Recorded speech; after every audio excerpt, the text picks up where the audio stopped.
So hi, I'm Chris Gamble. I'm the displays supervisor here at the National Sea Life Centre Birmingham.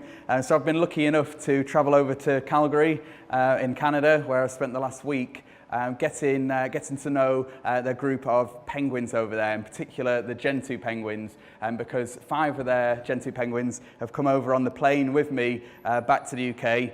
We landed at Heathrow early this morning. And we've come up to Birmingham, and they will shortly be joining our group of Gentoo penguins, which you see behind me.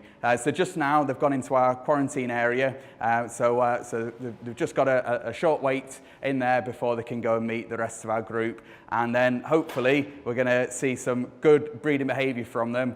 We've got, amongst a group of 5, we've got 2 breeding pairs, and we've also got a youngster that's hopefully going to pair up with one of our girls in our display. So this youngster is just a year old. He was born at Calgary Zoo, so they've got a really successful breeding program over there, and we hope to emulate that with our Breed Rescue Protect program that we have here at Sea Life.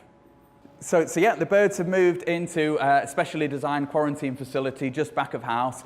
So once they're through the quarantine period, they'll get to meet the other penguins in our group. And so you'll be able to see them very soon at the National Sea Life Centre here in Birmingham. So we want to be able to breed the group, and the moving them around is really good as well. If you just keep a population in one area only, there's only limited breeding you can do before the genetics of the group aren't so good anymore. So it's only by moving individuals around. Sometimes that means to different continents that you're getting a good mix of genes, so that captive population is a really strong and healthy one.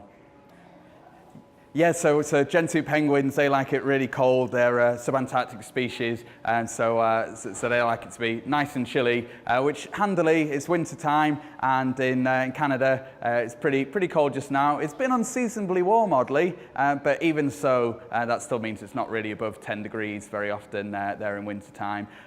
But during the flight, I was in the passenger area of the plane, which is obviously kept warm for people, and that would be too warm for the penguins. But in the cargo hold where they were, they kept it specially cool for us, so around about 5 degrees. And we've kept them like that the whole journey. Even the van coming up was refrigerated to 5 degrees, and there was a special container at the airport we had set up for us at 5 degrees. And then just in case as well, we even froze a layer of ice at the bottom of the transport crate and sat a rubber mat on there so they didn't slide around. And so that ice would keep them cool during the journey as well. So lots of planning, but it just means that everything goes nice and smoothly and the birds arrive safely. My name is Andrew Greenwood from International Zoo Veterinary Group, and we're the veterinary consultants for Merlin.